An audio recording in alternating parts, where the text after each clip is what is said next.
ఈ విధంగా నేను మీ అందరితో మాట్లాడడానికి నాకు అవకాశాన్ని ఇచ్చిన కన్న తండ్రి అయిన పరలోకపు దేవునికి ముందుగా నా యొక్క వందనములు తెలియజేసుకుంటున్నాను.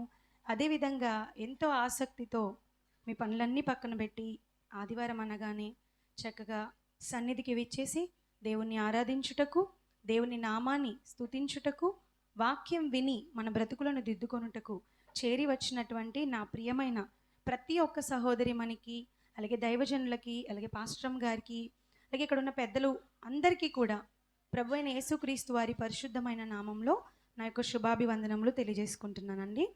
ఈరోజు మనం పాఠ్యాంశంలోనికి వెళ్దాం. మీరందరూ పాంప్లెట్ చూసినట్లుగా మొదటి భాగం ఉదయకాల సమయంలో మనం నేర్చుకోబోయే అంశం ఏంటండి? స్వర్గజయ కారకురాలు స్త్రీయా కదా, పురుషుడా అని అడగలేదు, మనం స్త్రీయా అంటున్నాం. స్వర్గాన్ని జయించడంలో, స్వర్గాన్ని జయించుటకు కారకురాలైందా స్త్రీ? ఈ ప్రశ్న వినగానే చాలా మందిలో ఒక ప్రశ్న వస్తుంది. ఏంటంటే, పురుషుని విజయానికి స్త్రీ కారణమని చాలాసార్లు మేము విన్నాం, అవునా కదా? ప్రతి పురుషుడి విజయం వెనక ఎవరుంటారట? ఒక స్త్రీ ఉంటుందట. నిజమేనా? ప్రతి పురుషుని విజయం వెనుక ఎవరుంటారు? ఒక స్త్రీ ఉంటుంది అన్నది వాస్తవం. అయితే స్వర్గలోకాన్ని జయించడానికి కూడా స్త్రీ అవసరమా? స్త్రీ కారకురాలు అయ్యిందా? బైబిల్ పరంగా మనం ఆలోచించండి. ఈ మాట వినగానే మరికొందరు ఎలా మాట్లాడతారంటే, స్త్రీ స్వర్గలోకానికి కారకురాలు కాదు కానీ సృష్టి లయకారకురాలు మాత్రం అయ్యింది. అవునా కదా? మనందరికీ తెలిసిన నగ్న సత్యం ఏంటది? ఆదికాండంలో మనం మొదటిగా పాఠ్యభాగం చేసుకున్నాం కదా, పాత నిబంధన నుండి. ఆదికాండం 3వ అధ్యాయంలో మనం చూడగలిగితే, స్త్రీ మొదట అపవాది మాట విని ఏం చేసింది? దేవుడు తినకూడదు అని సెలవిచ్చినటువంటి మాటను అతిక్రమించి పండు తినింది, పాపంలో పడింది. తను తినడమే కాకుండా తను తిన్న ఫలములను తీసుకువెళ్ళి ఎవరికి ఇచ్చిందండి? ఆదాముకు, తన భర్త అయిన ఆదాముకు ఇవ్వడం, భర్త కూడా వాటిని తినడం. ఈ విధంగా వారిరువురు కూడా దేవుని దృష్టికి నేరస్తులుగా నిలబడడం అన్నది బైబిల్ గ్రంథం నుండి మనం నేర్చుకున్నటువంటి చరిత్ర. ఇదంతా సత్యమని మనం అనుకుంటే, స్త్రీ ఇప్పుడు దేనికి కారకురాలుగా కనబడుతుంది? బైబిల్ ప్రకారం, పాత నిబంధన ప్రకారం స్త్రీ ఎలా కనబడుతుందంటే లయకారకురాలుగా ఉంది. అంతేనా? ఆదాము అప్పటి వరకు ఎలా ఉన్నాడండి? దేవుడు ఆదామును చేసిన రోజు ఆదామును దేవుడు ఏ విధంగా తయారు చేశాడంటే అమరుడిగా అని రాయబడింది, అవునా కదా? చావు లేనివాడిగా దేవుడు ఆదామును చేశాడు. చేసిన దేవుడు ఆదాముకు ఒక మాట చెప్పాడు. ఏమన్నా తెలుసా? నాయనా, నువ్వు నిరంతరము జీవించేవాడిగా నేను నియమించాను, కానీ నా మాట తప్పి నేను తినవద్దని నీకు ఆజ్ఞాపించిన ఈ వృక్షఫలములు తిను దినమున నిశ్చయముగా, గట్టిగా చెప్పండి, చచ్చెదవు అని దేవుడు చెప్పాడా లేదా? అంటే అవి తిననంత వరకు కూడా ఆదాము ఎవరు? అమరుడు, నిరంతరము జీవించేవాడు, చావు లేనివాడు, అవునా కదా? అంటే లయం అనేది, చావు అంటే ఏంటంటే లయం అవ్వడం, అంతేనా? లయము, నాశనము, మట్టు పెట్టడం, ఈ పదాలన్నీ కూడా దేనికి పర్యాయ పదాలు అంటే చావుకి. అంటే ఇప్పుడు ఆదాం ఎలా ఉన్నాడంటే లయము కాని వ్యక్తిగా, నిరంతరము జీవించే వ్యక్తిగా. కానీ అలాంటి వ్యక్తి జీవితంలో హవ్వ వచ్చిన తర్వాత, స్త్రీ పాత్ర ఆయన జీవితంలో ప్రవేశపెట్టబడిన తర్వాత స్త్రీ చేసినటువంటి పని ఏంటో తెలుసా? కాపాడవలసిన భార్య ఫలాలు తినడమే కాకుండా తన భర్తకు ఇవ్వడం, దానివలన వారిద్దరూ కూడా దేవుని దృష్టికి దోషులు అవ్వడం. ఆ రోజే దేవుడు వారితో మాట్లాడుతూ అన్న మాట ఏంటంటే, నేను చెప్పానుగా, మీరు తిన్న దినమున చచ్చిపోతారని నేను చెప్పాను, అయినా మీరు నా మాట ఉల్లంఘించి తిన్నారు, కాబట్టి ఇక నుండి మీరు ఏదైనా తోటలో ఉండడానికి మీకు అనుమతి లేదు అని ఆ రోజు ఏదైనా తోటలో నుండి గెంటి వేయడం జరిగింది. కేవలం హవ్వ చేసినటువంటి పొరపాటుకి, మన ఆది తల్లి కదా, జీవము గల ప్రతివానికి తల్లి ఎవరని రాయబడిందండి? హవ్వ. ఆదికాండం 3వ అధ్యాయంలో మీరు చూస్తే చివరి మాటలో 24, 26 వచనాల్లో జీవము గల ప్రతి వానికి తల్లి హవ్వ అని అన్నారు. జీవము ఇచ్చేదిగా ఉండాలని దేవుడు కోరుకున్నాడు స్త్రీని. అంటే ఒక మనిషికి జీవం ఇచ్చేదిగా ఉండాలి, ఒక బిడ్డను భూమి మీద జన్మింపజేసేదిగా ఉండాలి. కానీ తొలి నరురాలైనటువంటి, నరుడు కాదు స్త్రీ కదా, పురుషుడు కాదు స్త్రీ, తొలి స్త్రీ హవ్వ ఏం చేసిందేనంటే జీవం ఇచ్చేదిగా కాదు కానీ జీవాన్ని తీసేదిగా, చావును కళ్ళ చూసేదిగా మనకు కనబడుతుంది. తెలిసో తెలియకో మొత్తానికి అపరాధంలో స్త్రీ పడిందా? పడింది. జాగ్రత్తగా వినండి. టాపిక్ చాలా బాగుంటుంది, జాగ్రత్తగా వినండి. మీరు స్టార్టింగ్ వింటే ఏంటి స్త్రీలను బ్లేమ్ చేస్తున్నారని అనుకుంటారు. కానీ పాఠం అంతా వినే కొద్దీ దేవుడు మనకిచ్చినటువంటి అభయహస్తం లేదా ఆయన మన పట్ల చూపిస్తున్నటువంటి తన ప్రేమ ఎంత గొప్పదో చివరికి వెళ్ళే కొద్దీ మనమందరము కూడా ఈ వాక్యం ద్వారా ఎంతో ఆనందం చెందుతామని ఖచ్చితంగా నేను మీకు హామీ ఇవ్వగలను. అందుకే ఏ క్షణం కూడా ఏమరపాటు లేకుండా జాగ్రత్తగా దేవుని వాక్యం వైపు ఏకాగ్రత పెట్టి ఆలోచించండి. ప్రతిదీ కూడా ఆలోచిస్తూ వినండి. స్త్రీ దేనికి కారకురాలుగా కనబడుతుంది మనకి పాత నిబంధనలో? లయకారకురాలు. ఆదాము చావుకి కారకురాలైంది. కేవలం స్త్రీకి అలాగే తన భర్త అయినటువంటి ఆదాముకి మాత్రమే పనిష్మెంట్, శిక్ష వచ్చిందా అని అంటే మీరు ఒకసారి ఆదికాండం తెరిచి చూడగలిగితే ఆదికాండం 3వ అధ్యాయము 17వ వచనం చదువుకుందాం. ఆదికాండం 3వ అధ్యాయము, అందరూ బైబిల్ ఓపెన్ చేసి అందరూ చూస్తూ చదవండి. ఆదికాండం 3వ అధ్యాయం 17వ వచనం చదవండి.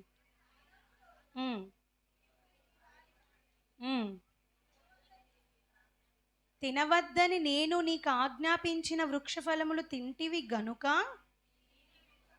ఏమన్నాడండి? జాగ్రత్తగా ఈ మాట అండర్లైన్ చేసుకోండి. నీ నిమిత్తము నేల శపింపబడి ఉన్నది. అదేంటండి? నేల ఏం పాపం చేసింది చెప్పండి? అవునా కదా? దేవుడు ప్రకృతిని చేసిన రోజున ఆదికాండం 1వ అధ్యాయం 31వ వచనంలో తను చేసిన సృష్టి అంతటిని చూసినప్పుడు దేవుడు ఏమన్నాడు తెలుసా? అది చాలా మంచిదిగా ఉందట.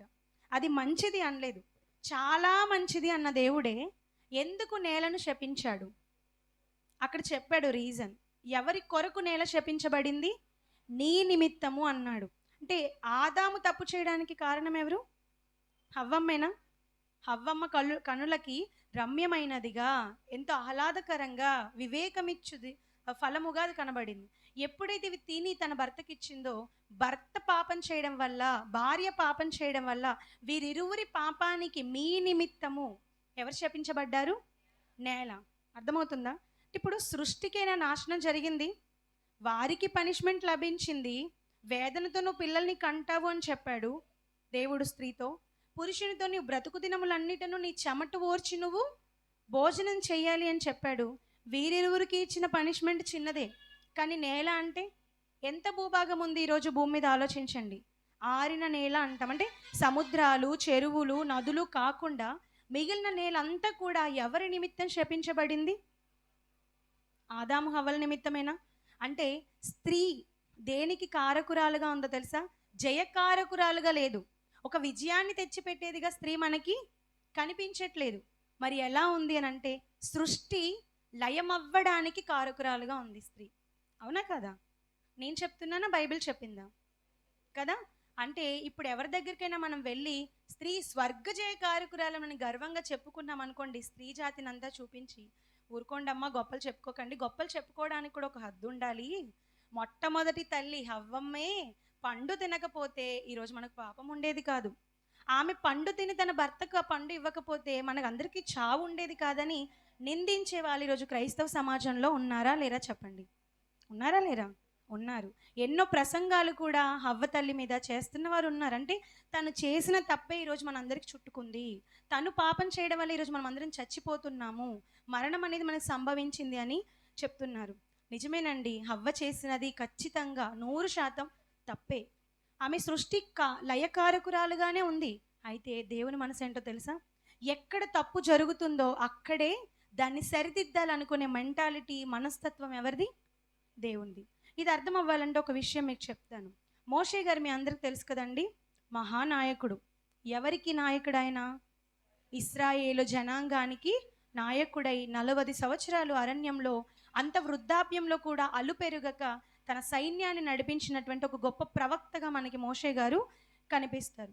అలాంటి వ్యక్తిని పుట్టించినప్పుడు, దేవుడు పుట్టించినప్పుడు అపవాది వేసినటువంటి ఎత్తుగడ మీ అందరికీ తెలుసని నేను అనుకుంటున్నాను. ఏం జరిగింది ఆ కాలంలో? అమ్రాము యొకేబేతులు బిడ్డను కన్నప్పుడు ఏం జరిగిందో తెలుసా? అక్కడ రాజ ఆజ్ఞ ఒకటి శాసనంగా విధించబడింది. ఏమిటదనంటే 2 సంవత్సరముల లోపు ఉన్న మగపిల్లలందరినీ కూడా వధించాలి, చంపేయాలి అని. మరి ఆ రోజే మోషే గారు చనిపోయి ఉంటే, ఆ రోజే రాజాజ్ఞ విని ఎవరైనా ఆయన్ని చంపి ఉంటే ఇశ్రాయేలీల్ని అంత ధైర్యంగా నడిపించే నాయకుడైన మోషే గారు ఉండేవారా? తన 80 ఏళ్ల జీవితంలో మనకొక చరిత్రలా ఆయన భక్తుడు జీవితాన్ని మనం చదువుకునే వాళ్ళమా? కదా, లేదు కదా. కానీ దేవుడు చేసిన గొప్ప కార్యం ఏంటినంటే, ఈరోజు ఆయన చరిత్ర మనం చదువుకోగలుగుతున్నామంటే, మోషే గారిని చూసి వృద్ధులైనా సరే దేవుని పనిలో రావాలనే ఆసక్తి పురికొల్పుకోగలుగుతున్నామనంటే, దేవుడు ఆయనను నిలబెట్టాడు. ఎక్కడ నిలబెట్టాడో తెలుసా ఆయన్ని? ఎక్కడ నిలబెట్టాడో తెలుసా? బానిసలుగా ఉన్న అమ్రాము యోకెబేతుల ఇంట్లో కాదండి. అవునా? ఎక్కడ ఆయన్ని బ్రతికించాడు దేవుడు? ఏ రాజు అయితే అతన్ని చంపాలి అనుకున్నాడో ఆ రాజకోటలోనే మోషే గారిని అంగరంగ వైభవంగా అంటారు కదా, రాజులకు తగినటువంటి పోషణతో ఆయన పోషింపబడ్డాడు. అంటే ఇక్కడ మనకు దేవుని మనసు అర్థం కావాలి. ఎక్కడైతే చంపాలి, లేకుండా చెయ్యాలి, లయం అవ్వాలి అని అనుకుంటారో మనుషులైనా అపవాదైనా, దేవుడు అక్కడే తన రాజ్యాన్ని స్థాపిస్తాడు. ఆమేన్. ఖచ్చితంగా కదండి.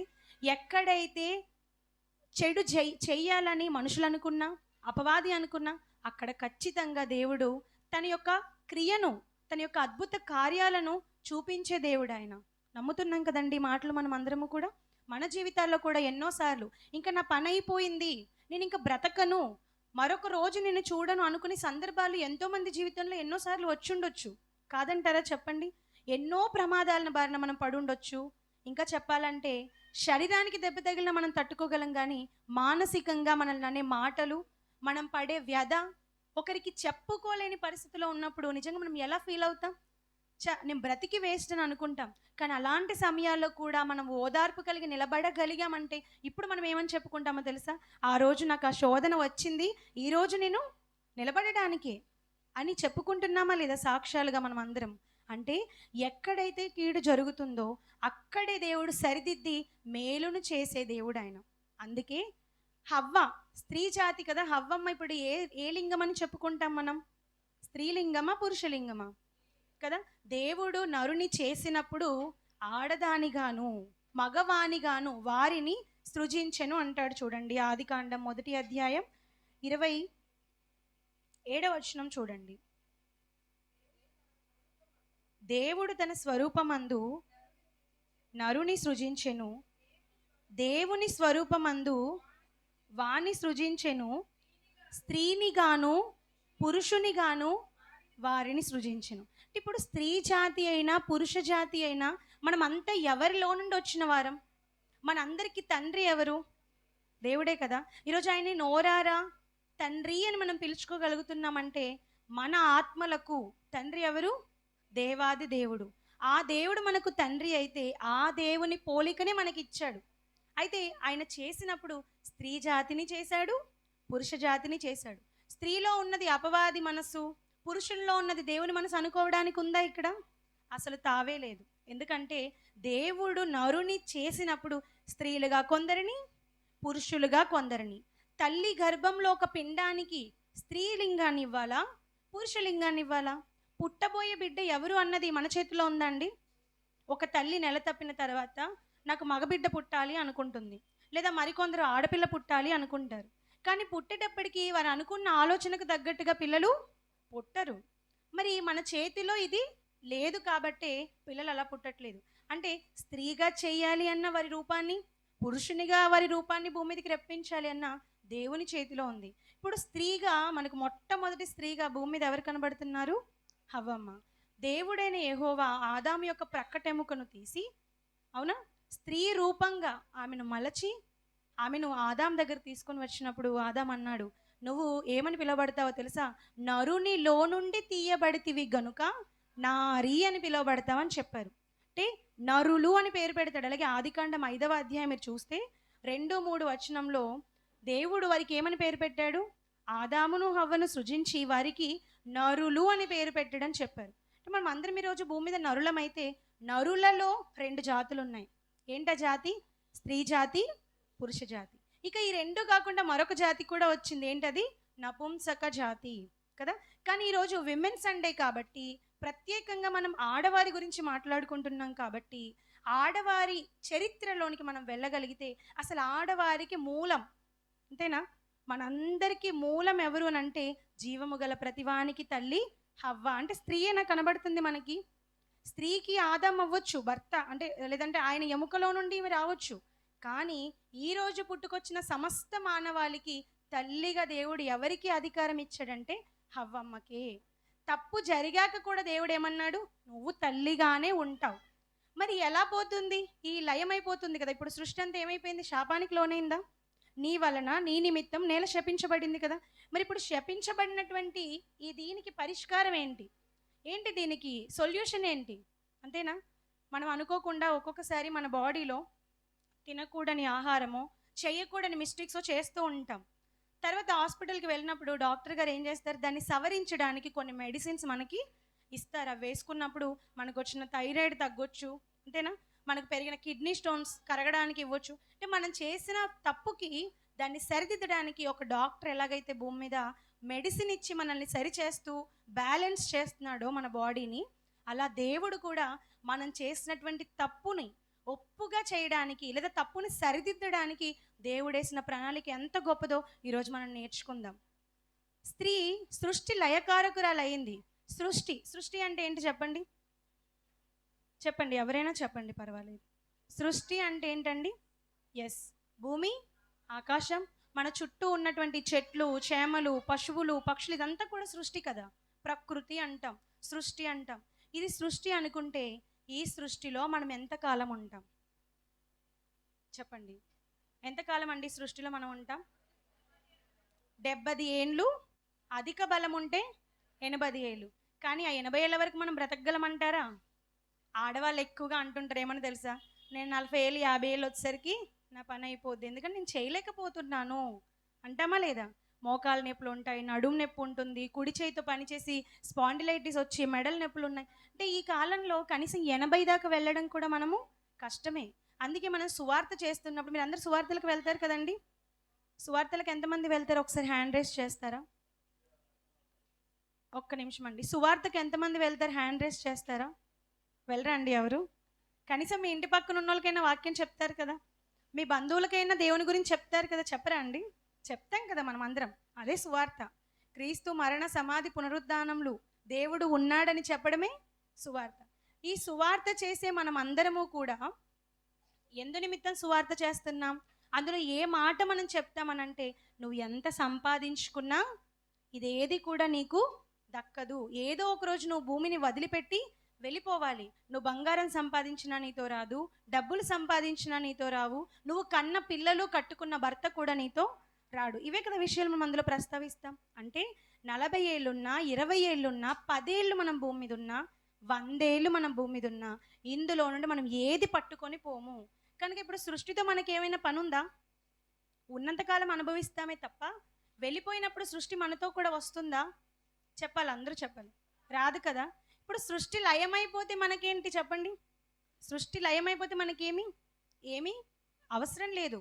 కానీ దేవుడు ఏం చేయాలనుకున్నాడంటే, అమ్మ నువ్వు భూమి మీద కొద్ది సంవత్సరాలు ఉండే నేల లేదా సృష్టి నీ వల్ల లయమైన నిత్యత్వం అనేది ఒకటి ఉంది.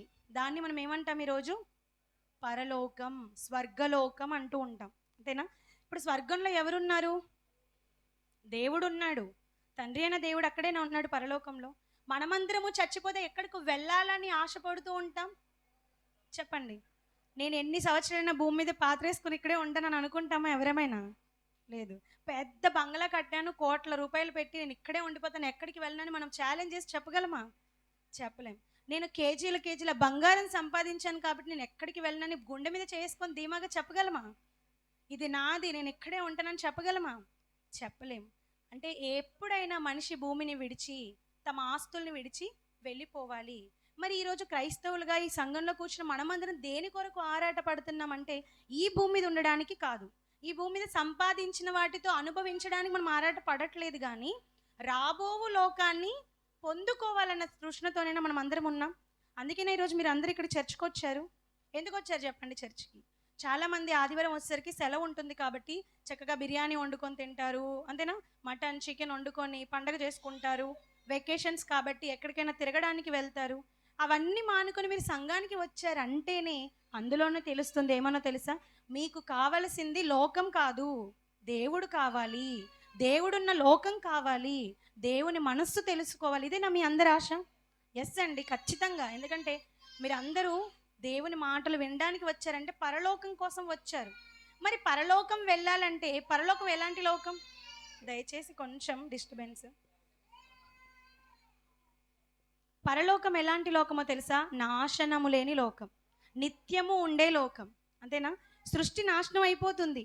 దేవుడు అనుకున్నాడు, నాశనం అయ్యే లోకంలో నీకేంటమ్మా పని, వద్దు, నువ్వు నిత్యము ఉండే లోకంలోనికి వచ్చి. మరి రావాలి అంటే స్త్రీని ఇప్పుడు ఏం చేయాలి? అపరాధంలో పడిన స్త్రీని ఏం చేయాలి? రక్షించాలి. అంతేనా? ఇప్పుడు మనం అందరం పాపం చేసామనుకోండి, మనకు పరలోకం లభిస్తుందా? హెబ్రీ పత్రికలో పౌలు గారు రాస్తూ అంటారు, ఎవడైనను పరిశుద్ధత లేకుండా ప్రభువును చూడనేరడు. అంటే ఇప్పుడు పరలోకం వెళ్ళాలి, దేవుణ్ణి చూడాలి అంటే మనలో ఏముండాలి? పరిశుద్ధత ఉండాలి. పరిశుద్ధత లేకపోతే దేవుని చూడలేం, అంటే పరలోకం మనం చేరలేం. ఎంత ప్రయాసపడినా మనలో పాపం ఉంటే, రక్షణలోనికి మనం రాకపోతే, బాప్తిస్మం పొందుకోకపోతే మనం దేవుని దగ్గరికి చేరుకోలేం. అంటే పాపి అయిన స్త్రీకి, పాపి అయిన మనుష్యునికి, ఎవరికైనా సరే ఏం కావాలంటే రక్షణ అవసరం. అంతేనా? రక్షణ కావాలి. మరి ఇప్పుడు ఈ రక్షణ స్త్రీకి ఎలా వస్తుంది అంటే దేవుడు ఒక మాట చెప్పాడు. ఏంటి ఆ మాట? తిమోతి గారికి రాసిన మొదటి పత్రిక, వాక్యపట్నం చేసుకున్నాం కదండి, పత్రిక పాఠ్య భాగం చూడండి. తిమోతికి రాసిన మొదటి పత్రిక, అపోస్తలుడైన పౌలు గారు 2వ అధ్యాయం 15వ వచనం చదవండి. 14-15 వచనాలు చదవండి. తిమోతికి రాసిన మొదటి పత్రిక 2వ అధ్యాయం 14-15 వచనాలు చెప్పండి. మరియు ఆదాము మోసపరచబడలేదు గాని స్త్రీ మోసపరచబడి అపరాధంలో పడెను. పాపం అయిపోయిందా? అపరాధి అయిపోయిందా? స్త్రీ అయిపోయింది. ఆ తర్వాత అయినను, పాపి అయినను, అపరాధి అయినను, జాగ్రత్తగా వినండి, స్త్రీ మోసపరచబడింది, అపరాధంలో పడింది, పాపి అయింది. అయినను, చదవండి, అయినను వారు స్వస్థ బుద్ధి కలిగి, ఎవరు? స్త్రీలు స్వస్థ బుద్ధి కలిగి విశ్వాస ప్రేమ పరిశుద్ధతల యందు నిలుకడగా ఉండిన ఎడల శిశు ప్రసూతి ద్వారా ఆమె రక్షింపబడును. అపరాధి అయిన దేవుడు ఏమిస్తానన్నాడు తెలుసా? రక్షణ ఇస్తాను అంటున్నాడు. అపరాధి అయిన వారికి ఏం కావాలి? నేరస్తులమైన మనకేం కావాలి? క్షమాపణ కావాలి. పాపులమైన మనకేం కావాలి? పాపాన్ని క్షమించి రక్షణ ఇవ్వాలి. మరి ఇప్పుడు దేవుడు రక్షణ ఇస్తాను అంటున్నాడా? స్త్రీకి ఇస్తానంటున్నాడు. అయితే వారు ఏం చేయాలట? వారు స్వస్థ బుద్ధి కలిగి ఏం చేయాలి? విశ్వాస ప్రేమ పరిశుద్ధతల యందు నిలకడగా ఉండిన ఎడల శిశు ప్రసూతి. శిశు ప్రసూతి అంటే మీ అందరికి తెలుసా అండి? ఏంటది? శిశు ప్రసూతి అంటే ఏంటి చెప్పండి? శిశువు అని ఎవరిని అంటాం? నవజాత శిశువు అంటాం. అంటే అప్పుడే పుట్టిన చిన్న పసికందు. అంతేనా? శిశు ప్రసూతి అంటే ఏంటి? ఒక బిడ్డకు జన్మనివ్వడం ద్వారా ఆమె రక్షింపబడును అన్నాడు. జాగ్రత్తగా వినండి, ప్రశ్నలు వేస్తాను. ఆమె బిడ్డను కనడం వలన ఏం జరుగుతుందటండి? రక్షింపబడుతుంది. ఇప్పుడు హవ్వమ్మ గురించి మిమ్మల్ని అడుగుతాను, మీరు చెప్పండి. హవ్వమ్మ బిడ్డను కనిందా? ఎవరిని కనింది? కయ్యీను. కయ్యీనును కన్నందుకు హవ్వమ్మకు రక్షణ కానీ, మనశ్శాంతి కానీ, నెమ్మది కానీ వచ్చిందా అండి? ఏం లభించింది దానికి ప్రతిగా ఆమెకి? కయ్యీనును కన్నందుకు ఆమెకి ఏం మిగిలింది? పుత్రశోకం. అవునా కాదా? పుత్రశోకం మిగిలిందా లేదా హవ్వమ్మకి? 2 పిల్లలు పుడితే కయ్యీను, హేబెలు. కయ్యీను మొట్టమొదట భూమి మీద తల్లికి పుట్టిన అతను నరహంతకుడు అయ్యాడు. నరహంతకుడు ఎవరో బయట వ్యక్తిని చంపలేదు, సొంత తన తమ్ముణ్ణి చంపాడు. ఇప్పుడు ఒక కన్న తల్లికి జాగ్రత్తగా ఆలోచించండి. 2 కుమారులుండి పెద్దవాడు చిన్నవాడిని చంపితే ఆమె బాధ ఎలా ఉంటుందో మీరు ఆలోచించండి. పెద్దవాడిని చంపగలదా తిరిగి తల్లి, నువ్వు చేసిన తప్పు అని? చిన్నవాడిని తిరిగి బ్రతికించుకోగలదా? అంటే 2 పిల్లలు తనకి ఏమైపోయారనమాట? దూరం అయిపోయారా లేదా? అదే మన బిడ్డని బయటోడు చంపాడు అనుకోండి, మనం పోలీస్ దగ్గరికి, పోలీస్ స్టేషన్కి వెళ్తాం, కోర్టు మెట్లు ఎక్కుతాం. ఏమన్నా తెలుసా? వాడిని చంపండి, నాకు న్యాయం చేయండి, నా బిడ్డ ప్రాణం పోయింది అని. ఈరోజు అడుగుతున్నామా లేదా? మన బిడ్డని అవతల వాడు చంపితే వాడిని ప్రాణాన్ని తీయాలి అని అంటాం, కానీ హవ్వమ్మక చాయిస్ లేకుండా పోయింది. చంపింది పరాయోడు కాదు, సొంత బిడ్డే. ఒక బిడ్డ పోయాడు, మరొక బిడ్డ ఉన్నాడు. ఇప్పుడు ఈ బిడ్డ చంపాడు కాబట్టి ఈ బిడ్డని హవ్వమ్మ ఏం చేసుకోవాలి?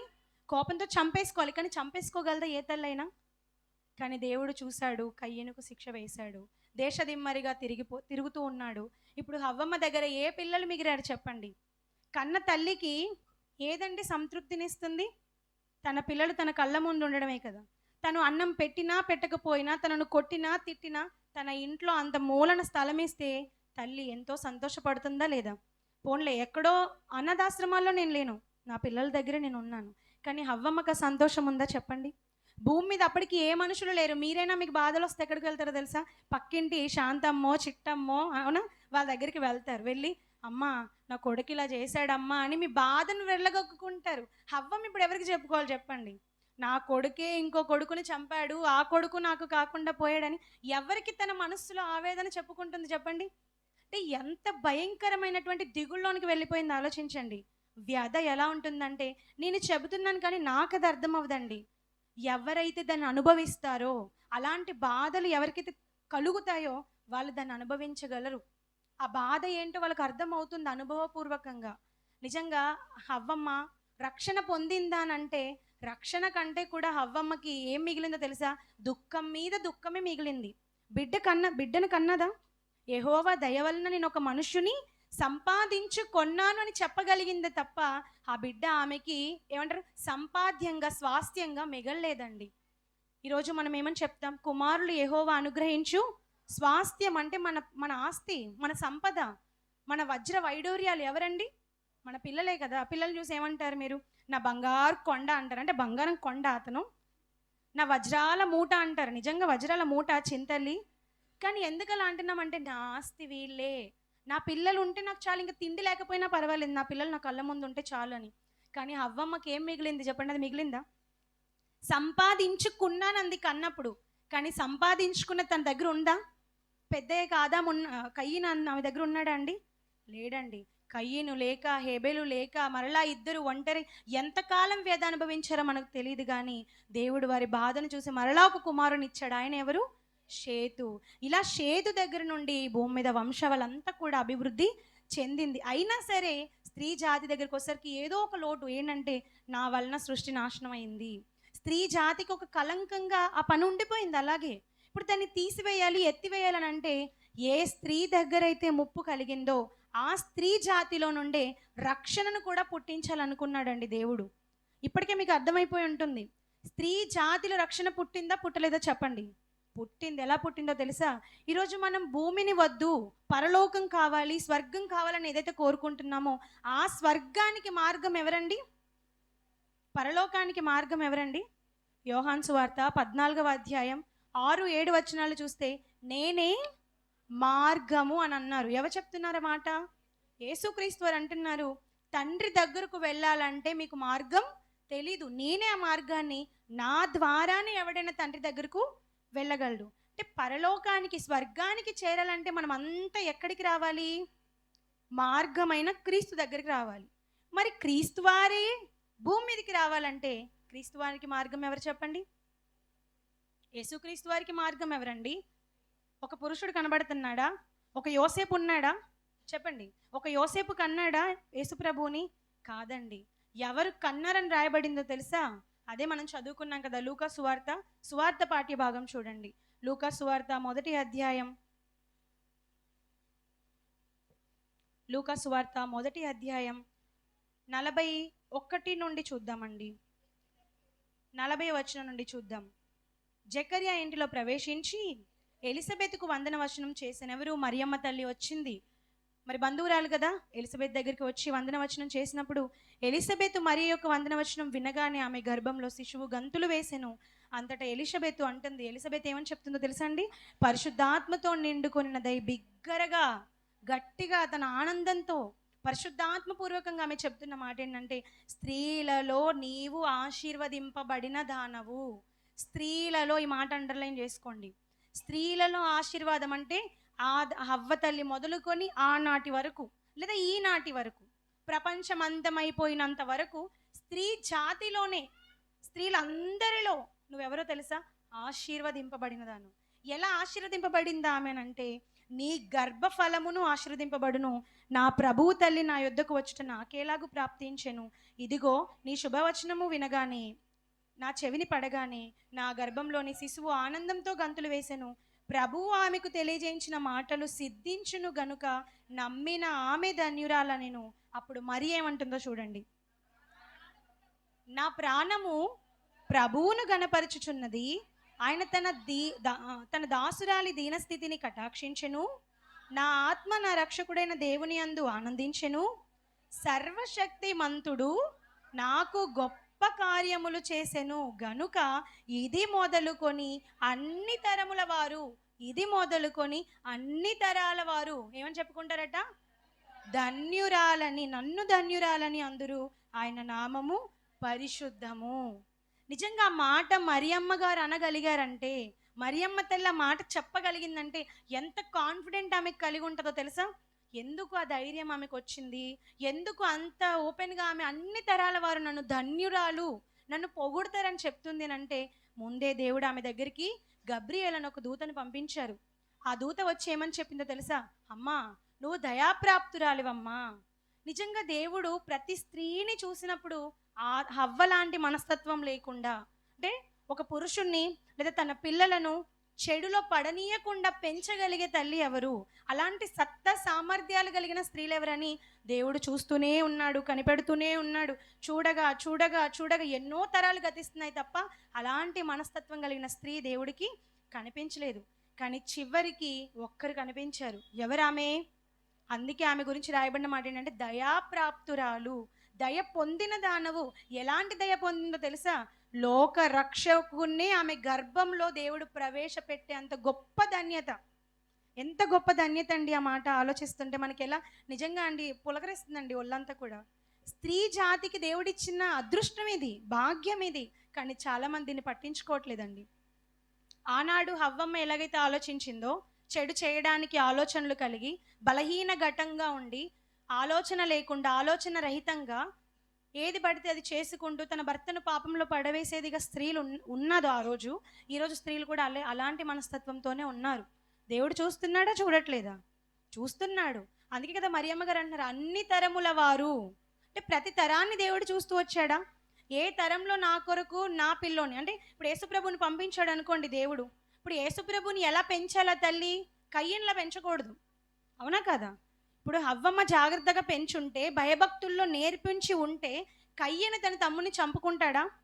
అందుకే ఈరోజు మనం చెప్తాం మన పిల్లలు ఇంట్లో ఉన్నప్పుడు, చెల్లిని జాగ్రత్తగా చూసుకోవాలి, చెల్లిని కొట్టకూడదు, అక్కను ఒక మాట కూడా నువ్వు అనకూడదు, బయట వాళ్ళు ఎవరైనా అంటే నువ్వు ఓర్చుకోకూడదని మనం నేర్పిస్తున్నాం, అవునా కదా? ఎందుకంటే ఇప్పుడు మనం నేర్పేవే పెద్దయ్యక వాళ్ళు పాటిస్తారు. ఇప్పుడు హవ్వమ్మ గారు కూడా కయ్యనుకు భయభక్తులు చెప్పి ఉంటే, భయాన్ని నేర్పి ఉంటే, దేవుడు ఉన్నాడు, నువ్వేదైనా చేస్తే నీకు శిక్ష పడుతుందని చెప్పుంటే కయ్యను ఆ ఘాతకానికి పాల్పడేవాడా? తన సొంత తమ్ముని చంపేవాడా? కానీ తెలియక కయ్యని చంపాడనంటే హవ్వమ్మ ఏం చేయలేదన్నమాట, కొడుకుకి దేవుని అందలి భయభక్తులు నేర్పలేదు. అంతే కదా? అదే కదా మనకు అర్థమవుతుంది. అర్పణ ఇవ్వాలి అన్న సంగతి వారికి ఎలా తెలిసింది? ఆ మాట హవ్వమ్మ చెప్పే ఉంటుంది కదా. అర్పణ ఇవ్వాలి. అప్పటి వరకు ఏ మనిషి అర్పణ ఇచ్చాడా దేవుడికి? వారే కదా స్టార్ట్ చేశారు అర్పణ ఇవ్వడం. కయ్యను హెబెలు అర్పణ తీసుకొచ్చి తన పొలం పంటలో కొంత, తన పశువుల మందలోంచి కొన్ని తెచ్చి ఇచ్చారు ఇద్దరు కూడా. అర్పణ ఇవ్వాలన్న తెలిసిన వీళ్ళకి ఒక వ్యక్తిని చంపితే దేవుడు నన్ను క్షమించడన్న విషయం ఎందుకు తెలియలేదు? అంటే తల్లి నేర్పిందా? నేర్పలేదు. అలా నేర్పలేదు కనుకే కయ్యేను నరహంతకుడుగా మిగిలాడు. మరి ఇప్పుడు దేవుడు చూస్తూ ఉన్నప్పుడు హవ్వ లాంటి మనస్తత్వమే అందరిలో కనబడుతుంది, కానీ మరియ లాంటి మనస్తత్వం కనిపించలేదండి దేవుడికి అప్పటి వరకు కూడా భూమి మీద. కానీ మరియమ్మ గారిని చూసినప్పుడు ఆమె ఎలా ఉందట తెలుసా? దీన దాసురాలు అని రాయబడింది ఆమె గురించి. దీనురాలుగా ఉందట ఆమె. ఎలా ఉంది మరియమ్మ గారు? దీనురాలుగా ఉంది. దేవుడి సంకల్పం ఏంటంటే కన్య గర్భంలో నా కుమారుని ప్రవేశపెట్టాలి. ఎందుకంటే తండ్రుల దగ్గర నుండి కాదు కదా, ఆయన పరలోకం నుండి వచ్చిన వాడు. యేసుప్రభు ఎక్కడి నుండి వచ్చాడు? పరలోకం నుండి. ఇప్పుడు తండ్రుల గర్భాలు దాటుకుంటూ రానవసరం లేదు ఆయన. అంటే తండ్రి అవసరత అయిన భూమి మీద లేదు. తల్లి కావాలి, తల్లి గర్భం కావాలి. ఆ తల్లి గర్భంలోనే కన్యక, పురుషుని ఎరుగని ఒక పవిత్ర మూర్తి, స్త్రీమూర్తి కన్య గర్భంలో యేసుప్రభువుని పరిశుద్ధునిగా పుట్టించాలని దేవుడు కోరుకున్నాడు. ఆ పరిశుద్ధుడు రావాలి అంటే భూమి మీదకి దేవుడు వెతుకుతూనే ఉన్నాడు, ప్రతి తరంలో వెతుకుతూనే ఉన్నాడు. నేను ఒకవేళ క్రీస్తును పుట్టిస్తే క్రీస్తును దీనునిగా, సహనం కలిగిన వానిగా పెంచుతుందా ఈమె? ప్రతి స్త్రీని చూశాడు, కానీ ఏ స్త్రీ దేవుడికి దొరకలేదండి. అందుకే అంటాడు కదా, స్త్రీలలో ఎంత, సొలొమోన్ గారు కూడా మాట్లాడుతూ ప్రసంగి గ్రంథంలో అంటాడు, 1000 మంది స్త్రీలలో నేను చూసినా కూడా ఇటువంటిది ఒకటియు నాకు కనబడలేదు. దేవుని మనసు కూడా అదేనండి. లక్షల మందిని, కోట్ల మంది నన్ను జల్లెడ పట్టి చూస్తున్నాడు, నా కొరకు నిలబడే స్త్రీ ఎవరు? అన్ని తరాలు గతించాయి, కానీ క్రీస్తులాగా సహనం కలిగి దీనుడిగా సాత్వికంతో ఓపికతో పెంచగలిగే తల్లి ఎక్కడ దొరుకుతుంది అన్నప్పుడు దేవుడికి ఒక స్త్రీ కనబడింది. ఆమె దావీదు గోత్రికురాలు, దావీదు వంశంలో పుట్టినటువంటి యూదా గోత్రికురాలైనటువంటి మరియమ్మ తల్లి కనబడింది. వెంటనే దూతను పంపించాడు, అమ్మ నేను చాలా కాలం బట్టి నేను చూశాను, నా కన్నులు పరలోకం నుండి పరిశీలన చేశాయి, అప్పుడు నువ్వు మాత్రమే పరిశుద్ధురాలిగా, కన్యకగా, పురుషుని ఎరగని దానిగా. లేదంటే చాలామంది చూడండి, పెళ్లి కాకముందు వాళ్ళ చూపులు బాగోవు, వారి మాటలు బాగోవు, వారి ప్రవర్తన బాగోదు, తల్లిదండ్రులకు అవిధేయులుగా ఉంటారు. కానీ మరియమ్మ తల్లిలో అది లేదటండి. ఎంత మంచి సర్టిఫికెట్ దేవుని ద్వారా పొందిందో చూడండి. మనం ఒక వ్యక్తి మీద సర్టిఫికెట్ ఇచ్చామనుకోండి, అది తప్పు అవుతుంది. ఇప్పుడు పెళ్లి సంబంధాలు వచ్చాయి అనుకోండి, ఆ పెళ్ళి ఎలాంటిదో మనకు తెలుసు, కానీ వచ్చినందుకు వాళ్ళకి మనం ఏమని చెప్తాం? చాలా మంచిది అమ్మాయి అని చెప్తాం. అమ్మాయి మంచిదో తల్లిదండ్రుల మీద తిరుగుబాటు చేస్తుందో అది మనకు తెలుసు, కానీ మనం ఇచ్చే సర్టిఫికెట్ ఎలా ఉంటుంది? మంచిదండి, చేసుకోండి, బాగుంటుందని చెప్తాం. కానీ దేవుడు సర్టిఫికెట్ ఇస్తే అలాగా తప్పుడు సర్టిఫికెట్ ఇవ్వడు ఆయన, తప్పుగా ఆయన చూపించడు. ఆయన చెప్పాడనంటే ఖచ్చితంగా మరియమ్మలో లక్షణాలు ఉన్నాయి. అదే కదా అంటున్నాడు చూడండి, లూకాసు వార్త 1వ అధ్యాయం, ముగించుకుందామండి. లూకాసు వార్త 1వ అధ్యాయంలో 28వ వచనం. ఆ దూత లోపలికి వచ్చి ఆమెను చూచి, దయాప్రాప్తురాలా, నీకు శుభము, ప్రభువు నీకు తోడై ఉన్నాడు అని చెప్పెను. నిజంగా ఆమె ఆ శుభవచనం వినగానే ఏమిటి ఏమిటి ఏమిటి తొందరపడుతుందట. నా దగ్గరికి దూత వచ్చింది, ఒక శుభవచనం చెప్తుంది. అప్పటి వరకు ఎవరికూ కనబడని దూత ఒక కన్య దగ్గరికి వచ్చి దూత కనబడగానే ఎంత ధన్యతగా ఫీల్ అవుతారు చెప్పండి. ఇప్పుడు ఇక్కడ కూర్చున్నారండి మీ అందరూ, ఇప్పటి వరకు ఎవ్వరికి వినబడని దేవుని స్వరం వచ్చి మిమ్మల్ని పిలిచింది అనుకోండి, మీరు ఏమనుకుంటారు? ఎలా ఫీల్ అవుతారు మీరు? ఒక దూతే మీకు కనబడింది అనుకోండి, ఈ రోజుల్లో మనం ఎలా ఫీల్ అవుతాం? అంటే నేను ఎంత ఇష్టమా దేవుడికి, ఎవ్వరికీ లేని ధన్యత నాకు ఇచ్చాడు అనుకుంటామా లేదా? అలాగే కన్య మరియ కూడా ఆత్రపడిపోతుంది. ఏంటి ఆ శుభవచనం ఏంటి అని అన్నప్పుడు, పరిశుద్ధాత్మ దేవుని ద్వారా దేవదూత మాట్లాడుతూ అంటుంది, పరిశుద్ధాత్మ వలన నీవు గర్భం పొందుతావు, ఆయన నీ గర్భంలో పుట్టే అతను సర్వోన్నతుని దేవుని కుమారుడు అనబడతాడు, ఒక గొప్ప వ్యక్తికి నువ్వు జన్మనివ్వబోతున్నావు, కాబట్టి నువ్వు ఇది మొదలుకొని ఆయన ఎలా పెంచాలో తెలుసా? పరిశుద్ధుడిగా పెంచాలి. చెప్పిందా అండి దూత? చెప్పింది. మరియమ్మ గారు ఆ విధంగానే పెంచారా? మరి యేసుప్రభుని అలాగే పెంచారా? పెంచారండి. 12వ ఏట యెరూషలేం దేవాలయంలో ఆయన కూర్చొని, బోధకుల మధ్య కూర్చొని, జ్ఞానుల మధ్య కూర్చొని ప్రశ్నలు వేస్తూ ఆగిపోలేదట. ప్రత్యుత్తరములు కూడా చెప్తుండేసరికి అక్కడ ఉన్నవారంతా విస్మయం పొందారనంటే, తల్లి చిన్ననాడే యేసుప్రభువుకి ఏమి నేర్పించి ఉంటుందో ఆలోచించండి. ఆయన పరలోకంలో నేర్చుకున్నవాడే కాదనను, కానీ పరలోకం నుండి వచ్చిన తల్లి మరియ కూడా తనకి ఏ విషయాలు నేర్పిందో తెలుసా? పాత నిబంధనలో జరిగిన భక్తుల జీవితాలు, అవునా, జరిగిన సందర్భాలన్నీ ఆయనకు చెప్పడం. ప్రతి తల్లి కూడా మరియమ్మ తల్లిని ఆదర్శంగా తీసుకుంటే ఈరోజు మనం కూడా మన పిల్లలకి కాకమ్మ కథలు, పిట్ట కథలు చెప్పి పెంచాం. పడుకునేటప్పుడు ఏ కథలు చెప్పాలి? లోక కథలు చెప్పాలా? దేవుని యథార్థ గాథ, దేవుడు రాయించిన బైబిల్లో ఉన్న చరిత్ర చెప్పాలా? చెప్పండి. ఈరోజు చాలామంది సండే స్కూల్ పిల్లలకి బైబిల్ చరిత్ర తెలీదు. ఆదాం ఎవరంటే తెలీదు, మోషే గారు ఎవరంటే తెలీదు, యెహోషువ గారు ఎవరంటే తెలీదు. మరి అలా ఉన్నారు అంటే మీరు ఎంత జాగ్రత్త పడాలి. నెక్స్ట్ మనం ఏ జనరేషన్ని సృష్టించబోతున్నాం?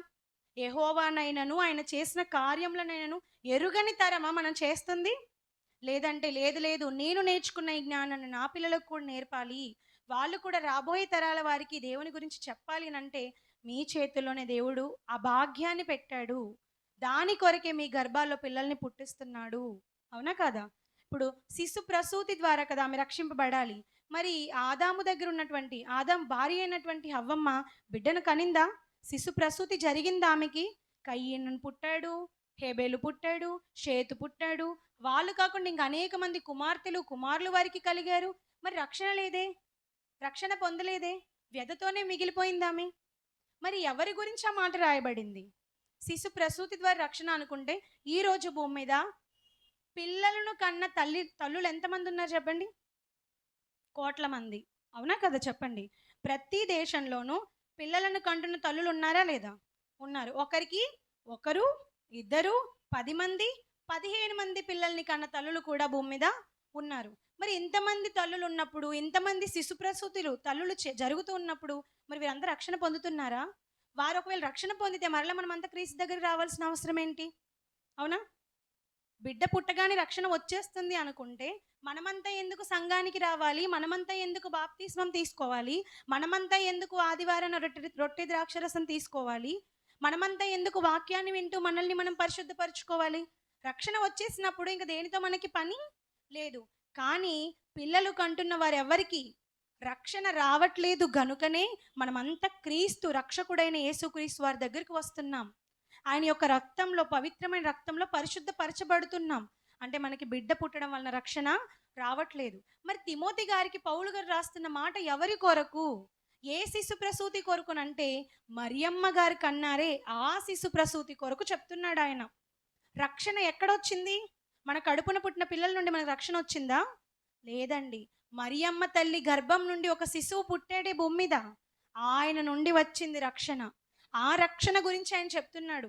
ఎవరైతే స్వస్థ బుద్ధి కలిగి విశ్వాస ప్రేమల యందు నిలకడగా ఉంటారో, అనగా సంఘంలో ఐక్యతగా ఉంటూ, దేవుని మాటలు వింటూ, దేవునిపై నమ్మకంతో ఉంటూ దేవుని సన్నిధికి వస్తారో, వారంతా కూడా ఆనాడు ఆ స్త్రీ కన్నా ఆ కుమారుని ద్వారా మనకు రక్షణ లభిస్తుంది.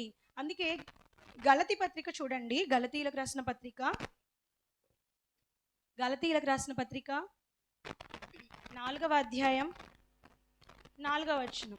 గలతీ పత్రిక 4వ అధ్యాయం 4వ వచనం. అయితే కాలము పరిపూర్ణమైనప్పుడు దేవుడు తన కుమారుని పంపెను, ఆయన కన్యక యందు పుట్టి అని ఉండాలి. అవునా కాదా? అక్కడ ఏ మాట రాయబడాలండి? ఆయన కన్యక యందు పుట్టి. ఎందుకంటే యేసుక్రీస్తు పుట్టింది స్త్రీకా కన్యకకా? కన్యకదా. పెళ్ళి జరిగిందా? వారిరువురు ఏకమయ్యారా? యోసేపుని ఎరిగిందామె? తెలీదు.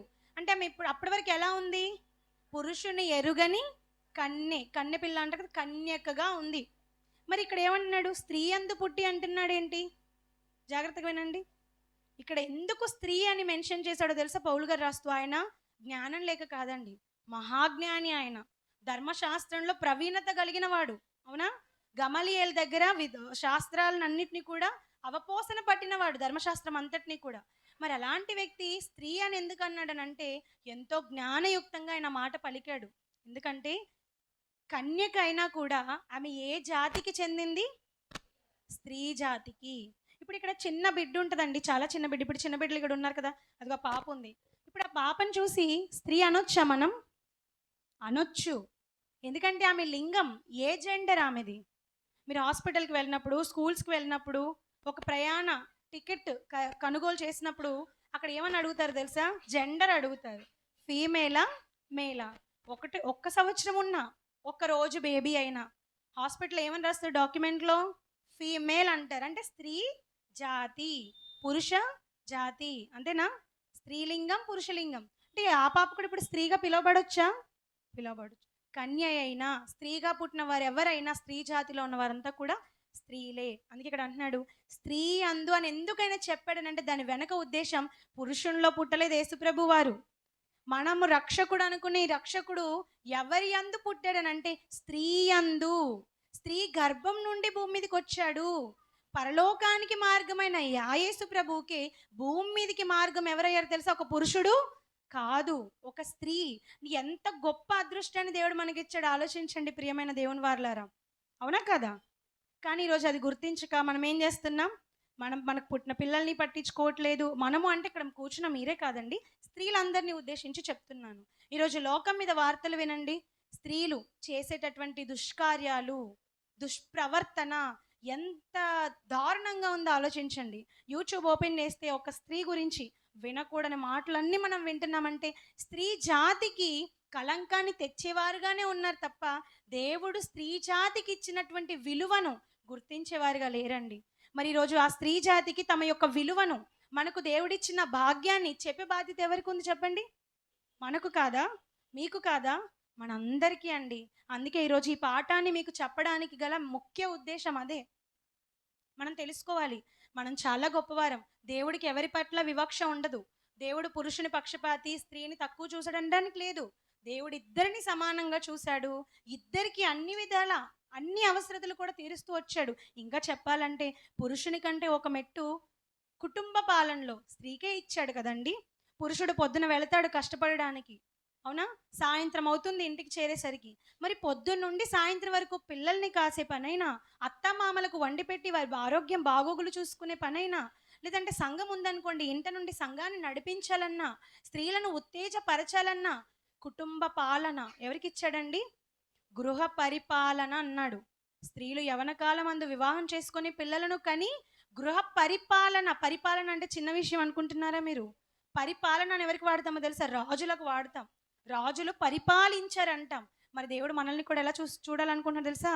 రాణులుగా చూడాలనుకుంటున్నాడు. పాలించండి, ఏలండి, అదే కదా చెప్పాడు. ఏలు అని చెప్పి ఆదాంకి ఒక్కడికే చెప్పాడండి? సృష్టిని ఇచ్చిన తర్వాత ఆశీర్వదించినప్పుడు మీరు ఫలించి అభివృద్ధి పొంది భూమిని నిండించండి అని చెప్పినప్పుడు నువ్వు ఏలు ఆదాము అని అన్నాడా? ఏలండి, ఏలుదురు గాక. ఏలుదురు అంటే ప్లూరలే కదా, బహువచనమే కదా. అంటే స్త్రీ కూడా ఏలాలా? స్త్రీకి దేవుడు సమాన హక్కు ఇచ్చిన బలహీన ఘటంగా, అల్పమైన మనస్తత్వంతో అపవాది మాటకు లోనై అపవాదికి అవకాశం ఇచ్చి దేవుని దృష్టిలో అపరాధిగా పడిపోయింది. కానీ దేవుడు ఊరుకోలేదు. గాయం జరిగింది అనుకుంటా, గాయాన్ని మాన్పువాడు కూడా దేవుడే, అవునా? ఇప్పుడు స్త్రీ జాతిలో జరిగిన ఈ ఘోర ప్రమాదాన్ని తప్పించాలంటే ఈ లోకం ఎలాగో మనకు శాశ్వతం కాదు. ఎప్పటికైనా ఈ లోకం ఏమైపోతుంది? లయమైపోతుంది. పేతురు గారు రాసిన 2వ పత్రిక 3వ అధ్యాయం 9-10 వచనాలు మీరు చదువుకుంటే అక్కడ ఏమన్నా, ఇట్లు ఇవన్నీ లయమైపోవునట్టి అని అంటాడు. అంటే ఆకాశమైన భూమైన సృష్టి అంతా కూడా ఏమైపోతుంది? లయం అవ్వుటకు సిద్ధంగా ఉంది. లయమయ్యే ఈ లోకంతో నీకెందుకమ్మా? నేను నీకు రక్షణ ఇస్తున్నాను. నీ జాతిలో నా రక్షకుణ్ణి, నా కుమారుడైనటువంటి యేసుక్రీస్తు వారిని పుట్టిస్తున్నాను. ఆయన యందు విశ్వాస ప్రేమలు మీరు ఉంచితే, పరిశుద్ధంగా మీరు జీవించగలిగితే మీరు రక్షణ పొందేదరు. దేవుని మాట నమ్ముతామా? నమ్మితే ఈరోజు దేవుడు అన్న మాటను మనం పాటించాలి. యేసుప్రభు పుట్టాడు స్త్రీ అందు కన్యక ద్వారా. ఆయనను మనం నమ్మాలి, విశ్వసించాలి. ఆయన చెప్పిన మాటల ప్రకారం మనం జీవించాలండి. ఒకవేళ స్త్రీ, అదే ఇందాక మనం చెప్పుకున్నట్లుగా కన్నవారందరూ ధన్యమే, కన్న తల్లిదండ్రులందరూ కూడా రక్షణ పొందుతారు అనుకుంటే, భూమి మీద పెళ్ళిళ్ళైనా కూడా ఎంతో మందికి పిల్లలు లేకుండా బాధపడుతున్నారా? కన్నని గొడ్రాండ్లు ఎంతో మంది ఉన్నారా లేదా? అలాంటి వారి గురించి దేవుడు ఏమని చెప్పాడో తెలుసా అండి? లూకాసు వార్త చూడండి. లూకాసు వార్త 23వ అధ్యాయం 29వ వచనం. లూకాసు వార్త 23వ అధ్యాయం 29వ వచనం. ఇదిగో గొడ్రాండ్రును కనని గర్భములను పాలియని స్తనములను ధన్యములైనవని చెప్పు దినములు వచ్చుచున్నవి. ఇదేంటండి? కనని గర్భం ధన్యమా? కన్న గర్భం ధన్యమా? కన్న గర్భం ధన్యమని ఇంతవరకు చదువుకున్నాం. ఎలాగా? పుడితేనే గొప్పోళ్ళు, పిల్లలు పుట్టిన వాళ్ళు అంతా మంచోళ్ళు, ఉత్తములని. కానీ ఇక్కడ దేవుడు అంటున్నాడు అది కాదు. కొన్ని రోజులు రాబోతున్నాయి. ఇప్పుడు వచ్చేసింది ఆ రోజు. యేసుప్రభు ఆ మాట చెప్పి 2000 సంవత్సరాలు అవుతుందండి. ఈరోజు పిల్లలు కనకుండా ఉండడం మంచిది అంటున్నాడు యేసుప్రభు. వచ్చాయి ఆ రోజులు. చాలా మంది తల్లులు కడుపు కోత చెప్పుకుంటూ ఉంటారు. అనవసరంగా కన్నాను వీడిని, అనవసరంగా కన్నాను దాన్ని, నేను కనకుండా ఉన్నా బాగుండేది, నాకు కడుపు కోత మిగిలింది అని తల్లిదండ్రులు లేరా? ఉన్నారా లేదా చెప్పండి? అంటే కనని గర్భమే ధన్యమా అంటే ఎస్.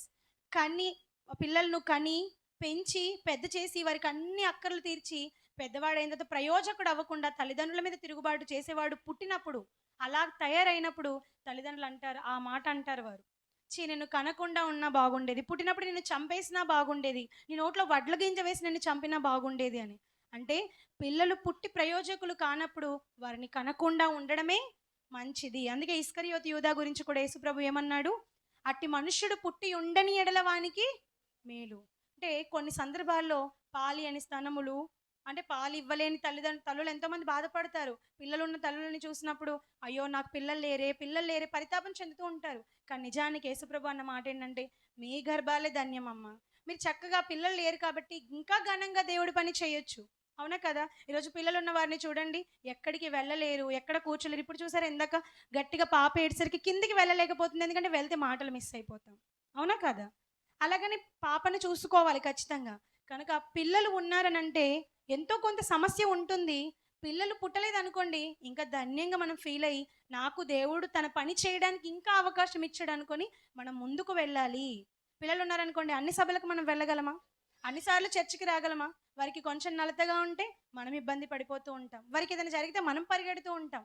కాబట్టి పిల్లలు కంటే ధన్యులు కాదు.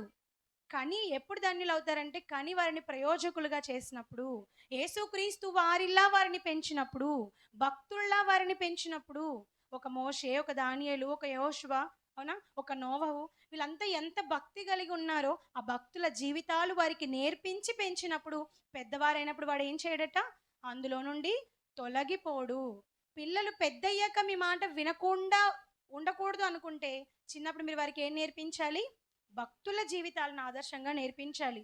అది చేయకపోవడం వల్ల ఈరోజు పెద్దయ్యాక కన్న తల్లిదండ్రుల్ని చూడకుండా ఇష్టం వచ్చినట్లుగా కొట్టడం, బూతులాడడం చూడట్లేదా చెప్పండి న్యూస్‌లో మనం. అది జరుగుతుందంటే పొరపాటు తండ్రి చేతుల్లో లేదండి. గృహ పరిపాలన ఎవరికిచ్చాడు దేవుడు? స్త్రీకిచ్చాడు. స్త్రీయే తన పిల్లలను పెంచాలి, పెద్ద చెయ్యాలి. ఎలాగో యజమాని తీసుకొస్తాడు వారికి కావాల్సినవన్నీ. కానీ వారికి బుద్ధి నేర్పించాల్సిన బాధ్యత ఎవరో తెలుసా? మొదట మనం స్వస్థ బుద్ధి కలిగి ఉండాలి. స్త్రీలుగా మనం స్వస్థ బుద్ధి అంటే ఏంటండి? స్వస్థత అంటే ఏంటి? ఏదైనా చెడు గాయం జరిగినప్పుడు దాన్ని మాన్పడం కదా! అలాగే పిల్లల్లో పుట్టినటువంటి దుష్టత్వాన్ని మాన్పేవారుగా ఉండాలి. స్వస్థ బుద్ధి అని అన్నాడు దాన్ని. దాన్ని హాస్పిటాలిటీ అంటారు. అంటే కైండ్‌నెస్, జాలితత్వం, సహనం, దీనత్వం. పిల్లల్లో ఇవి కావాలండి. ఈరోజు అది లేదండి. సైకోయిజం పెరిగిపోయింది. అవునా కదా? ఈరోజు చాలా షోలొస్తున్నాయి కదా టీవీలో. ఎంత చెప్పినా వినట్లేదు. ఆ షోలు పెట్టుకొని కూర్చుంటారు. అందులో ఏముంటాయి? కేకలు, అల్లర్లు, గొడవలు, ఒకరినొకరు దూషించుకోవడం, ఒకరినొకరు తిట్టుకోవడం, ఒకరి జుట్టు ఒకరు పట్టుకోవడం. ఇవేనా? ఇవి చూస్తూ గనక మీ పిల్లలు పెరిగారంటే పెద్దయ్యాక వాళ్ళు కూడా వాళ్ళలో తత్వం ఎలా మారిపోతుందంటే సైకోయిజంగా మారిపోతుంది. మిమ్మల్ని కూడా వారు కొట్టే స్థాయికి వెళ్ళిపోతారు, దూషించే స్థాయికి వెళ్ళిపోతారు. కాబట్టి అలాంటివి చూపించకండి. అలాంటివి చూసే అవకాశం వారికి కల్పించకండి. జాలి, దయ, కరుణ, ఒకరికి ఇవ్వాలి, ఒకరు పడిపోతే వారిని లేవనెత్తాలి, ఒకరికి లేదు అంటే లేమిలో ఆదుకోవాలి. ఈ తత్వం మన పిల్లలకి మనం నేర్పుదామండి. అదే భవిష్యత్తు తరాల వారికి ఎంతో మంచిది. రక్షణ ఎక్కడి నుండి వచ్చింది? స్త్రీ జాతి నుండేనా? యేసుప్రభు వల్లేనా? ఆమె అలా పెంచగలగబట్టే కదా యేసుప్రభువు కూడా అంత దీనుడిగా. నిజంగా ఒక మాట అండి, యేసుప్రభు పరలోకం నుండి వచ్చిన తండ్రి దగ్గర సమస్తము నేర్చుకున్న తన డిఎన్ఏ అంటారు కదా, డిఎన్ఏ. ఇప్పుడు యేసుప్రభులో ఉన్న డిఎన్ఏ ఎవరిది చెప్పండి? ఆయన ఆయన గురించి రాయబడిన మాట, రక్త మాంసములలో పాలివాడాయెను అని అంటాడు. యేసుప్రభువుకి ఏమొచ్చిందండి భూమి మీద ఉన్నప్పుడు? మహిమ శరీరం వచ్చేసిందా? తల్లి గర్భం నుండి రాగానే మహిమాకారంతో ఆయన పుట్టాడా? లేదండి. మనలాంటి రక్త మాంసాలే. ఆయన్ని కొడితే రక్తం వచ్చింది. అవునా? ఆయన ప్రక్కలో పొడిస్తే రక్తం వచ్చిందా? నీరొచ్చిందా? అంటే మనలాంటి దేహంతోనే ఆయన భూమి మీద ఉన్నాడంటే తనకు రక్త మాంసాలు పంచింది ఎవరు? తల్లి మరియ కాదా? మరియమ్మే కదా! అంటే మరియమ్మలో ఉన్న డిఎన్ఏ అణువణువు కూడా ఎవరిలోకి వచ్చింది? శరీరాన్ని బట్టి క్రీస్తులోనికి వచ్చింది. తల్లి డిఎన్ఏని పోల్చుకొని పిల్లలు ఉంటారా? తల్లి బుద్ధులు పిల్లలకు వస్తాయా? మరి మరియమ్మ ఎంత దీనురాలో చెప్పాడు కదా దేవుడు. దీన స్థితి అని అన్నదామె. తన దాసురాలి దీన స్థితిని ఆయన కటాక్షించడంటే ఆ దీనత్వమే యేసుప్రభువుకి వచ్చింది. అందుకే ఆయన మాట్లాడితే ఏమంటాడంటే మత్తయి సువార్త 11వ అధ్యాయం 27 వచనం అందులో అంటాడు, నేను దీన మనస్సు గలవాడను అని అన్నాడు. అన్నాడా లేదా? చూద్దాం ఒకసారి చూడండి మత్తయి సువార్త 11వ అధ్యాయం. మత్తయి సువార్త 11వ అధ్యాయం 28వ వచనం చూడండి. ఎంత కైండ్నెస్ ఆయనలో కనబడుతుంది చూడండి. ఎంత జాలి ఆయనలో ఉందో చూడండి. ప్రయాసపడి భారము మోసుకొనుచున్న సమస్త జనులారా నా యొద్దకు రండి, నేను మీకు విశ్రాంతి కలుగజేతును. నేను సాత్వికుడను, దీన మనస్సు గలవాడను. ఎలా వచ్చింది ఈయనకిది? తల్లిలో లేదా? ఉంది. తల్లిలో ఉన్నది పునికి పుచ్చుకున్నాడు. పరలోకపు తండ్రిలో ఉన్నది వచ్చింది.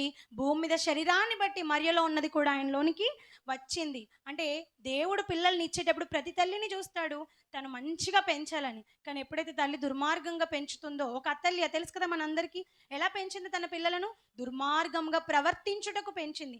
అలా పెంచినప్పుడు దేవుడు అనుకుంటాడు, అనవసరంగా వీళ్ళకి నేను పిల్లల్ని ఇచ్చాను, అలాంటి వాడు పుట్టకుండా ఉన్నా మేలు.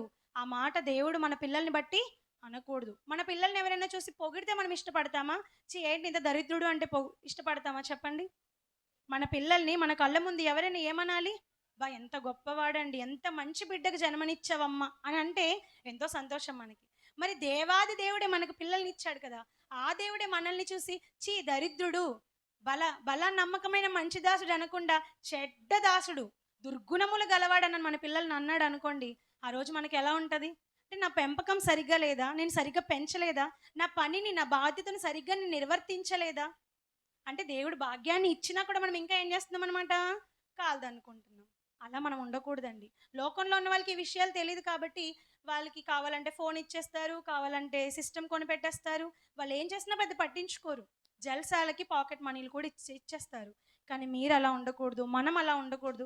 దేవుని వాక్యం వింటున్న మనం అందరము కూడా మన పిల్లలను దేవునిలో నిలబెట్టేవారుగా ఉండాలి.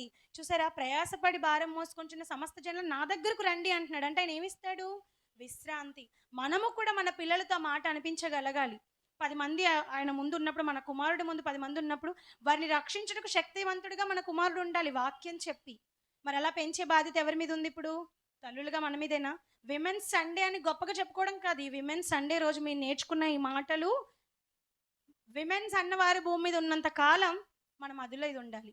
లేదా మనంతం భూమి మీద వచ్చినంత కాలం ఇదే మనసుతో మన భూమి మీద మన పిల్లల్ని పెంచుతూ మన చుట్టూ ఉన్న వారిని కడుతూ నిలబడగలిగితే దేవుడు మనల్ని చూసి కూడా ఏమంటాడు తెలుసా?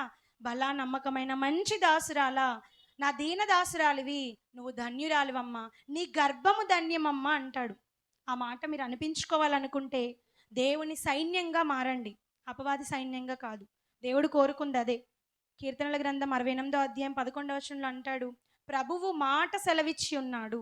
ప్రభు ఏం చేశారటండి? దేవుడు మాట సెలవిచ్చాడు. ఆ మాటను ప్రకటించు స్త్రీలు గొప్ప సైన్యంగా ఉండాలన్నది దేవుని ఆశ. మరి రోజు గొప్ప సైన్యం ఎక్కడ ఉంది చెప్పండి? ఉందా అండి గొప్ప సైన్యం? అపవాదికి బోల్డ్ సైన్యం. స్త్రీలు ఉన్నారా లేదా? అపవాది బారిన పడిన స్త్రీలు లేరా? మోసగాండ్రు ఉన్నారు, వ్యభిచారం చేస్తూ భర్తలకు ఇబ్బంది పెట్టే భార్యలు ఉన్నారు, దొంగలుగా ఉన్న స్త్రీలు ఎంతో మంది ఉన్నారు, అవునా? కంటకురాళ్ళుగా ఎంతో మంది ఉన్నారు, కన్న పిల్లల్ని పట్టించుకొని స్త్రీలుగా ఎంతో మంది ఉన్నారు లోకంలో. వీళ్ళంతా ఎవరంటే స్త్రీలే, స్త్రీ జాతికి చెందిన వారే. కానీ దేవుడు వాళ్ళని బట్టి ఆనందం లేదండి. సైన్యమా ఇప్పుడు వారు? దేవునికి సైన్యమా చెప్పండి? ఎవరు సైన్యం దేవుడికి? కటాక్షించేవారు, జాలి గుణం కలిగిన వారు, దేవుని మాటను సెలవిచ్చిన ఆ మాటను ప్రకటించే వారు సైన్యం అన్నాడు కదా. మరి మీరంతా ఎలా ఉండాలి ఇప్పుడు? ప్రకటించే యోధులుగా, యోధురాండ్రుగా మీరు ఉండాలండి. అది దేవుని కోరిక. మరి దేవుని చిత్తాన్ని నెరవేరుద్దామా? అపవాది సైన్యంగా మారిపోదామా? అపవాది సైన్యంగా మారాలంటే పెద్ద కష్టమేం పడక్కర్లేదు. కానీ దేవుని సైన్యంలో ఉండాలంటే చాలా కష్టపడాలి. ఎంత కష్టపడాలంటే, మాటను ప్రకటించాలంటే, ప్రకటించడం దానికంటే ముందు మనం ఏం చేయాలి? నేర్చుకోవాలి. ఇప్పుడు నేను మీకు చెప్తున్నాను ఈ మాటలు, ఈ రోజు నేను చెప్తున్నాను చెప్పగలనా? చెప్పలేదు. సుమారు 2012 అండి నేను నేర్చుకోవడం ప్రారంభించింది. 2012. ఇప్పటికి దగ్గర దగ్గర 13, 14 సంవత్సరాలు బట్టి నేర్చుకుంటూ ఇప్పుడు నేను చెప్పగలుగుతున్నాను. మరి మీరు ప్రకటించాలంటే శిక్షణ వద్దా? ప్రాక్టీస్ వద్దా? నేర్పరితనం వద్దా? వంట చేయడం నేర్చుకుంటాం, అవునా? బట్టలు కుట్టడం నేర్చుకుంటాం. అనవసరమైనవే నేర్చుకుంటున్నప్పుడు అతి అవసరమైనది ఏమిటి అని చెప్పాడు దేవుడు? అతి అవసరమైనది ఏమిటని చెప్పాడు? మార్తా మరియల సందర్భంలో మరియా ఉత్తమమైన దాన్ని ఎన్నుకుంది, అదే అవసరమైనది వాక్యం. అంతేనా? అనవసరమైనవి ఎన్నెన్నో నేర్చుకున్న, అల్లికలు, కుట్లు, పెయింటింగ్లు అంటాం, ఎంబ్రాయిడరీ అని ఏవేవో నేర్చుకుంటున్నాం. అవి నేర్చుకోకపోయినా మనకు నష్టం లేదు. కానీ వాక్యం ప్రకటించడం మనం నేర్చుకోకపోతే, ఇక్కడ దైవజనులు మీకు వాక్యం నేర్పిస్తున్నప్పుడు వాక్యాన్ని మీరు శ్రద్ధ పెట్టి నేర్చుకోకపోతే చాలా పెద్ద ప్రమాదంలో మనం పడిపోతామండి. ప్రకటించలేదనుకోండి సైన్యంగా ఉండం, సైన్యంగా లేదనుకోండి, ప్రభువుకి సైన్యంగా మనం లేమనుకోండి, ఆయన ఆ రాజ్యంలోనికి మనల్ని ఎలా రాణిస్తాడు చెప్పండి? కాబట్టి పరలోకానికి స్వర్గ జయ కారకురాలు ఎవరంటే స్త్రీయే. మరి ఆ స్త్రీ జాతిలో పుట్టిన మనమందరము ఆ అర్హతను కాపాడుకోగలుగుతున్నామా? జయకారకురాలు స్త్రీ అయ్యింది, కానీ మనము జయాన్ని పొందుకునేవారుగా ఉన్నామా? అపజయం పాలై ఓటమి పాలై అపవాది చేతిలో మోసపోతూనే ఉన్నామా ఇంకా బలహీన ఘటాలుగా? ఎప్పటికప్పుడు మనల్ని మనం పరిశీలన చేసుకున్నప్పుడు మనం దేవునికి నచ్చేవారిగా ఉంటాం, దేవుడు మెచ్చేవారిగా ఉంటాం. అలా మొట్టమొదట భూమి మీద భూమి మీద సువార్త ప్రకటించింది కూడా ఎవరు? స్త్రీయేనా? మార్కు సువార్త 16వ అధ్యాయం 9వ వచనంలో, మార్కు సువార్త 16వ అధ్యాయం 9వ వచనంలో అంటాడు, మొట్టమొదట ఆయన లేచిన తర్వాత ఎవరికి కనబడ్డాడు? మగ్దలేనే అనబడిన మరియకు కనబడెను. యేసుప్రభు మరణ సమాధి పునరుద్ధానం లేనా సువార్త అంటే? మరి ఆ సువార్త మొట్టమొదటి ఎవరు చేశారంటే, ఆయన లేచాడు, ఆయన సమాధి చేయబడిన ఆయన, చనిపోయిన ఆయన సమాధి చేయబడి సమాధి నుండి తిరిగి లేచాడు అన్న విషయాన్ని మొట్టమొదట పేతురు గారికి కానీ, యోహాను గారికి కానీ, అపోస్తలులందరికి కానీ తెలిపినది ఎవరో తెలుసా? పురుషుడు కాదు, స్త్రీ, మరియా అనే స్త్రీ తెలిపింది. ఆమె ఎవరు? మగ్దలేనే అనబడిన మరియా. అంటే వాక్యం ప్రకటించడంలో మొదటి స్థానాన్ని మనకే ఇచ్చాడు దేవుడు. రక్షణ భూమి మీదకి రావడానికి, పరలోకానికి మార్గమైన యేసు ప్రభువుకి భూమి మీదకి మార్గంగా స్త్రీనే ఉంచాడు. ఎన్ని అర్హతలు దేవుడు మనకు కల్పిస్తే మనం ఏంటండి ఏ అర్హత లేని వాళ్ళుగా, వంటింటి కుందేలుగా, బాబాయ్ నేను వాక్యం చెప్పనండి, నేను ప్రార్థన చేయనండి, నేను పాట పాడనండి, ఇంకా వెనకడిగే వేద్దామా మనం? సైన్యంగా ఎప్పుడు మారుతాం? యోధురాలుగా ఎప్పుడు మారుతాం? ఇంకా సిగ్గు మొహమాటం అనుకుంటూనే ఉందామా? వద్దండి, లోకం చాలా ముందుకెళ్ళిపోయింది. మన మన తరంలో చూసుకుంటే ఏమన్నారు? లోక సంబంధులు చాలా యుక్తిపరులుగా ఉన్నారట వెలుగు సంబంధులతో పోలిస్తే. అవునా? అంటే మనం ఇంకా డల్గా ఉన్నాం, కానీ మనకంటే చాలా ముందుకు వెళ్ళిపోతున్నారు. ఆడవాళ్ళు రాకెట్స్ నడిపేస్తున్నారండి. మరి వాళ్ళు తెగించడం వల్లే కదా వెళ్ళిపోగలిగారు. విందురు కానీ సాయంత్రం మంచి పాఠం మనం విందాం. సాహసించి చేస్తున్నారు. మరి మనం మన దేవుని కోసం ఏం సాహసించి చేస్తున్నాం? యోధులుగా, యోధురాండ్రుగా, సైన్యంగా నిలబడగలుగుతున్నామా? నిలబడాలండి. నిలబడుట కొరకే, మనల్ని కట్టుట కొరకే దేవుడు ఈరోజు ఇన్ని మాటలు మనకు వినిపించాడు. కాబట్టి ఇప్పటి వరకు ఓపికగా విన్న మీ అందరికీ కూడా మనస్ఫూర్తిగా కృతజ్ఞతలు తెలియజేస్తున్నాను. ఖచ్చితంగా మనం అందరము ప్రకటించేవారుగా ఉండాలి, దేవుని మనస్సును తెలియజేసేవారుగా ఉండాలి. ఒక అకుల ప్రిస్కిల్ల తెలుసు కదండి? ప్రిస్కిల్లా అనే ఆమె, ప్రిస్కిల్ల అకుల యొక్క భార్య. ఆమె ఏం చేసిందో తెలుసా? విద్వాంసుడైనటువంటి అపోల్లోకే బోధ చేసింది. తెలుసా మీకు ఆ సంగతి? చదువుకోండి, తర్వాత మీకు రెఫరెన్స్ చెప్తాను, రాసుకొని చదువుకోండి. అపోస్తలుల కార్యములు 18వ అధ్యాయం 26వ వచనంలో, అపోస్తలుల కార్యములు ముగించుకుందాం. అపోస్తలుల కార్యములు 18వ అధ్యాయం 26వ వచనంలో అంటాడు, అకులయు ప్రిస్కిల్లయు మరి విశేషముగా దేవుని గూర్చిన మార్గాన్ని, అపోల్లో అనే విద్వాంసుడు అంటే ధర్మశాస్త్రం బాగా తెలిసిన వాడే, అలాంటి వ్యక్తికి క్రీస్తును గూర్చిన మార్గాన్ని బోధించారు. ఒక స్త్రీ పాత్ర ఉందా బోధించడంలో? ఉందండి. కాబట్టి మనం నిరుత్సాహపడకుండా మంచి ఉపదేశం చేసే స్త్రీలుగా మారాలి అని, దేవుడు మనకిచ్చిన భాగ్యాన్ని మరిచిపోయేవారుగా కాకుండా గుర్తించి ఆ అర్హతను కాపాడుకుంటూ సమాజాన్ని మంచి పదంలో ముందుకు నడిపించేవారుగా మనం అందరము ఉండాలని తెలియజేసుకుంటూ ఈ నా మాటలు ముగిస్తున్నానండి. అందరికీ వందనములు.